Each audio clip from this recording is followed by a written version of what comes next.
Hello and welcome to the Business of Being an Author. I'm Chris Ashmore.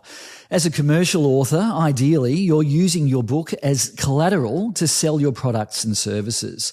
But what are those products or services? And are they appealing to your target market? Well, today, Andrew Griffiths outlines what he calls product architecture and how, if done properly, will turn your book into a pathway to income. Well, Andrew, it's probably obvious that authors can't really make a living from the books they sell alone. They've got to do something else. Is that right? Absolutely. I think, again, it's the old kind of misconception that you'll sell 1 million books and do that. And if you look, periodically there are authors that will kind of be very fortunate enough and they'll do that. They'll sell a ton of books and make a whole pile of money. But it's the 1 in 1,000 or 1 in thousands probably that do that. So you definitely have to have, particularly if we're talking about the business of being an author, you've got to have something else to sell. Well, Andrew, you talk about a book as a seed and you need to plant that seed. Yeah. Can you explain? Yeah, I'm definitely a farmer more than I am an author, I think is what it is. So for me, my objective is always to get as many books into the hands of my ideal clients as I can.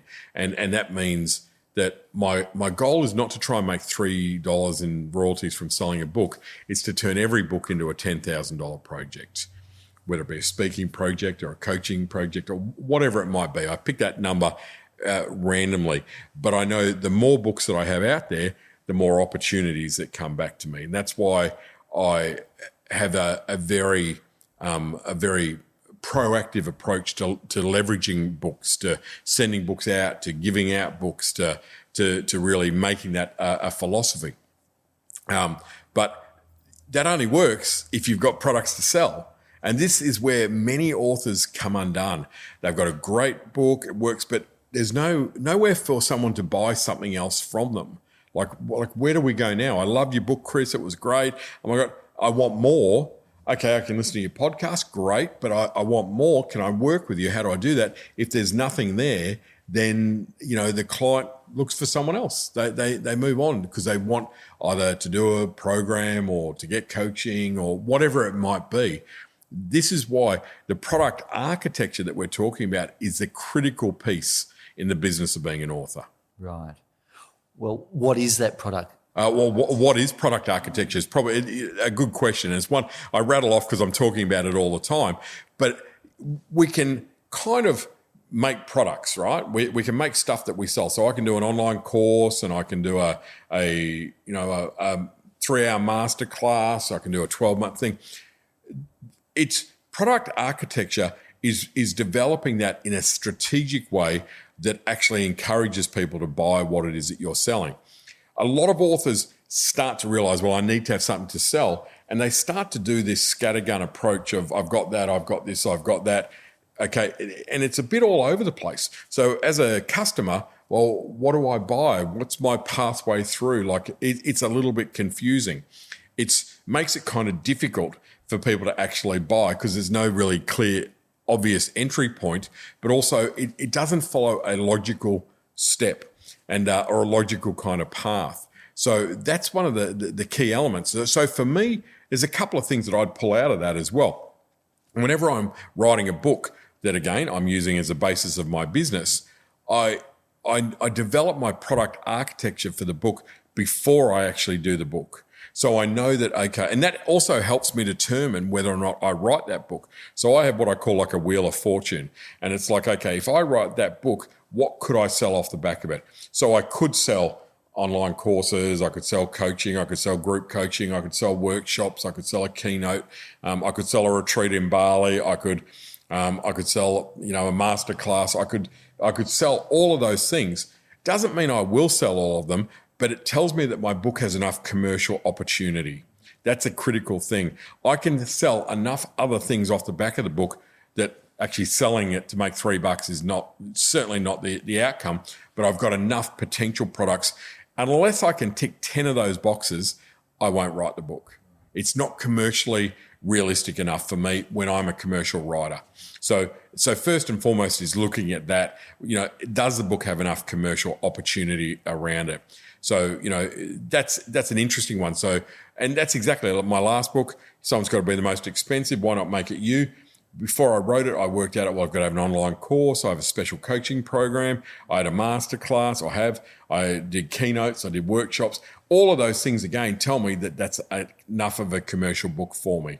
Whereas, again, if I could only tick one or two of those, it might be a great book, but it's not necessarily going to help me, and it doesn't work to my model of being a commercial author. Mm-hmm.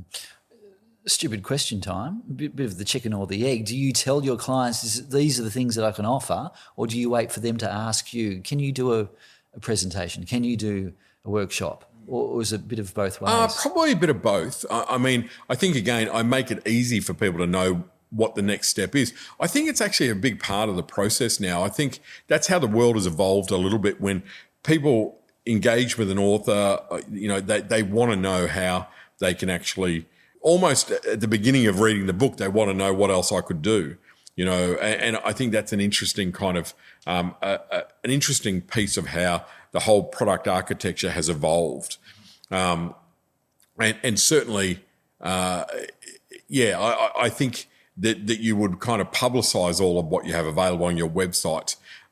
But how I actually develop those products, so I know I can do them, but how I actually develop them, I do get a lot of feedback from people in the early stage. We'll talk about that when we start talking about the value of tribes, around that, because I use my tribe, my community very much to help me develop my product architecture details.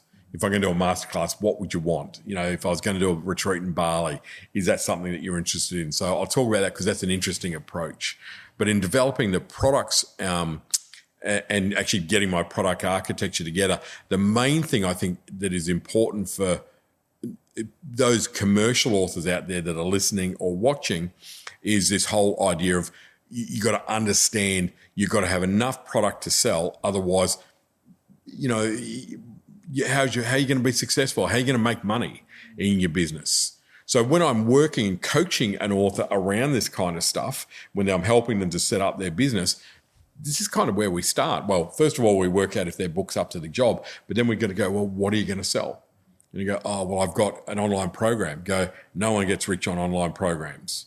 Like they have a place, but what else do you offer? Oh, nothing. Well, okay, we've got to figure out what else to sell. And is that where authors tend to go wrong with their product architecture, or is there other things? They do. It's the scattergun approach. Yep. As opposed to you buy this for $99, that for $400, that for $2,000, that for $8,000. As your credibility grows, they'll buy more. So the scattergun approach is what causes problems. I think they don't develop their product architecture in a way that is lined up with what their client actually needs as their, like where do you start? What do you do next? So there's a bit of a lack of strategy around that. I think the third part can just be that they don't actually market their products very well, so that people don't actually get that question you asked before about what is my journey with you? If I start here, where do I go? And that's, that's an important piece of that puzzle as well. What would you say is a great example of product architecture? So one of the best examples that I've seen many years ago as a commercial diver, I used to teach diving as well. And there was an organisation, still exists today, called PADI. And it's a professional association of diving instructors. We used to say as an instructor that it's an acronym that actually meant for put another dollar in, because they were so commercial. It was American-based, and I didn't realise it till now when I look back at it, but they have the best product architecture I've ever seen. And the way that their model kind of works is everyone starts, you've got to enter the system as an introductory diver, or you start as an open water diver, and then you go in and you can become an advanced diver. And then there's all these other kind of branches. You could become a dive master, an assistant instructor, etc., master instructor, super duper awesome master instructor, to the greatest master instructor in the world.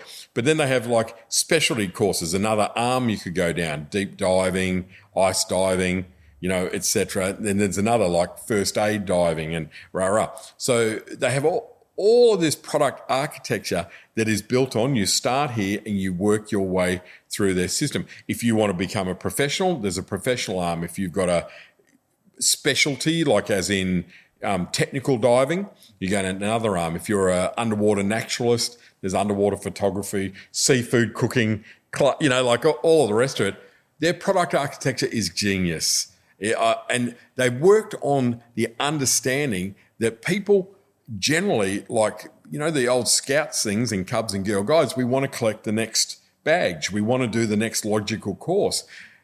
I didn't get that till 40 years later almost, when I realized their product architecture was incredible and still the best product architecture I've seen. Even to the point where they realized at some stage, kind of going, okay, well, hang on, our model only works for people that want to dive. Well, that kind of limits half the population that don't want to dive, but they want to snorkel perhaps or go through. So they started a whole other product architecture for snorkel diving.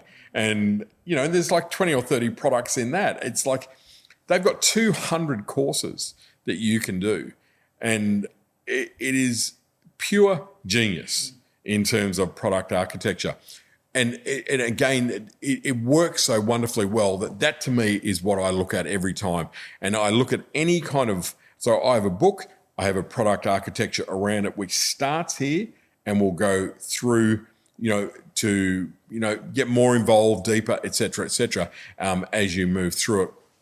And I now kind of, every time I have a book, new product architecture, new book, new product architecture that again develops what that book is around. And I'm back of my mind is always the PADI system. Is it ascending? You start here. There's a logical way to move through the product architecture. You don't just do the open water course and then become an instructor. You can't just do my online course and then do a $100,000 coaching program. You know what I mean? You've got to work your way along. And I think that's the key to a good product architecture model. Right. Well, is there a model for authors to use for that product architecture? Well, I think it depends a bit on what you're selling. It depends a bit on what your topic of expertise is, because some things lend themselves probably better to coaching, for example. Some things, it might not work. Some people don't want to coach. Some people, they prefer to do workshops. Like a friend of mine, she's an author and she specialises in 2-hour workshops. That's her book and that's her topic of expertise. So she just runs 2-hour workshops is her whole kind of, lives on brand. So I don't generally say, well, there's a blanket model that you do this, offer these products, do this. The other piece about that, Chris, which is also, I guess, a consideration is, I can say, well, you should offer professional speaking, but what if they're not or are never going to be a professional speaker? So you've got to kind of work to your strength. I think that's an important piece of that as well. But you've got to have enough products that you're able to turn around and go, okay, well, I've got an entry-level product that then evolves into something more. Just start again, just researching who your favourite authors are, the most successful authors in the nonfiction space, see what they offer, see what they're doing. But this is one of the great joys of this as a business model. It's up to you. You do what you do what you do well. Like I went through 10 years of running like 10 retreats a year in Bali. And, I've done 1 million retreats in Bali. I've had enough of doing retreats. I think retreats are kind of now are more about, it's a glorified holiday for people. My retreats will work, man. You go to Bali, you might get a bintang in the afternoon, but you're working hard. And people would say, man, we thought this would be really a laid back 4 days. And I'm like militant. So I think, again, the joy of this is to be able to say, okay, well, you do the stuff that you want to do and teach and deliver that you're also good at, but also it needs to evolve over time. Online courses are a prime example of that. They're a little bit, they're great, but they're, are we a bit done with online courses? Retreats, there's a changing relationship with them. Workshops, harder to get people in a room for a day. Half-day workshops are now popular.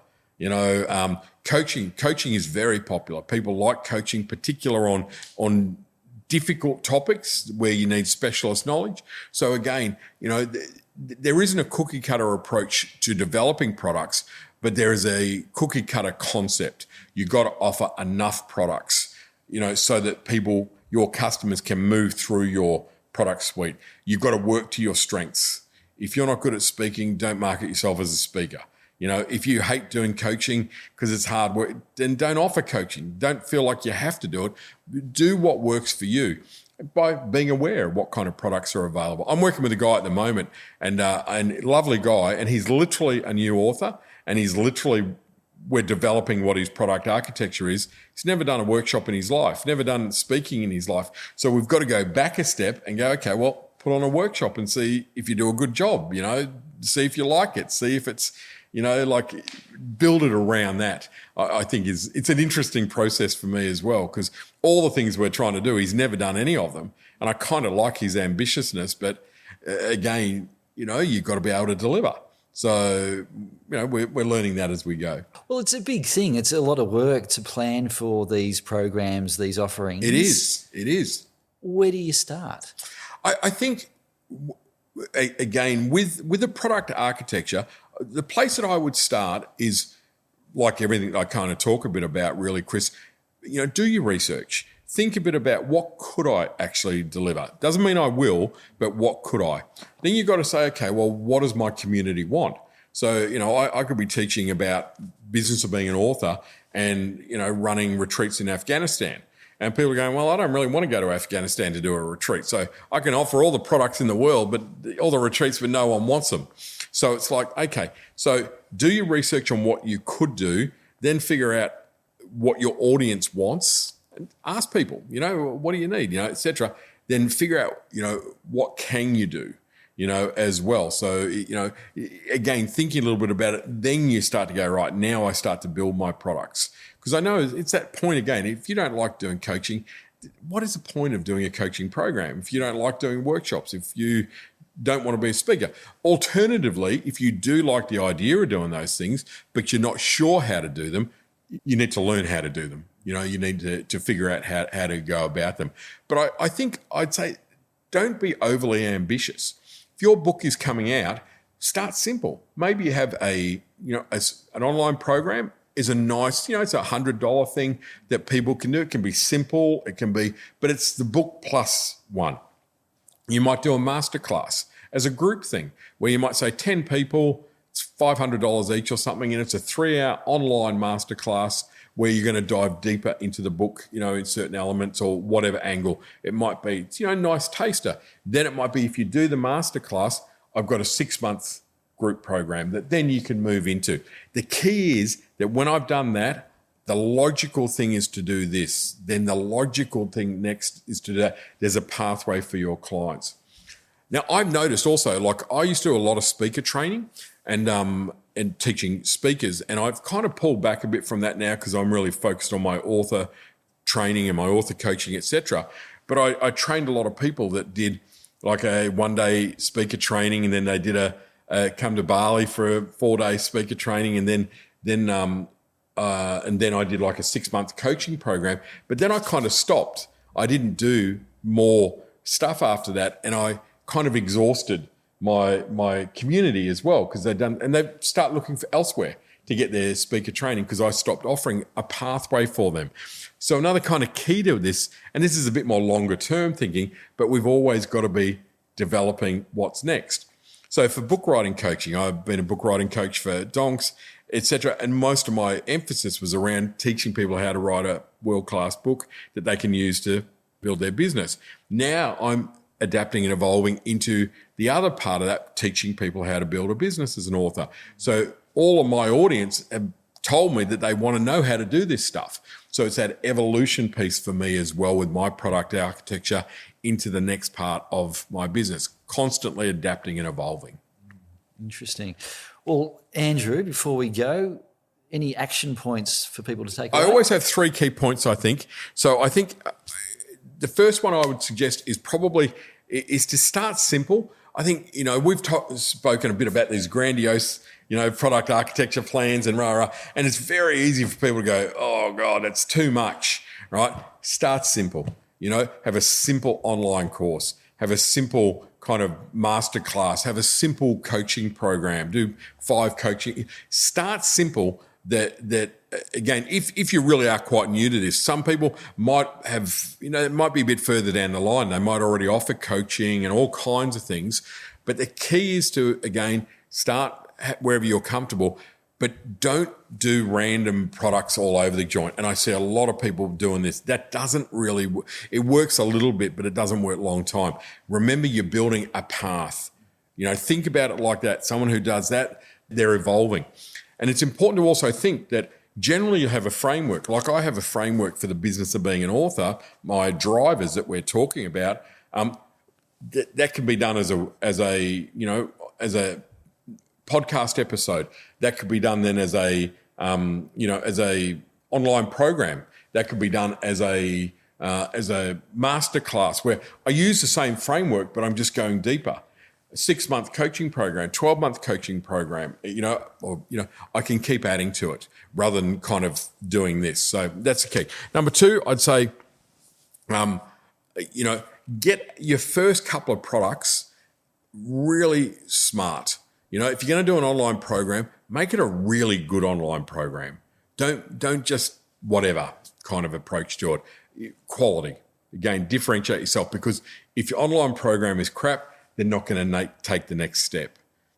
So every part of it's a sending transaction model, but they're not just going to buy the next product because you're offering it. They've got to get value and go, I love that, I want more. So, really be committed to thinking that through. And again, I think probably I've said this, but I would just say don't overwhelm yourself by thinking I've got to go and develop 20 products straight away. Just keep it simple, keep it smart, but do it really, really well. And over time, as you get your group of people that have done everything, they'll tell you they want something else. Listen to them, and evolve your product offering as they evolve. That's it. Just do all of that. Just that.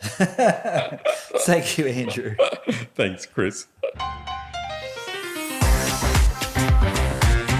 And that ends this episode of The Business of Being an Author with Andrew Griffiths. To learn more or to contact Andrew, please visit andrewgriffiths.com. Until next time, thanks for listening.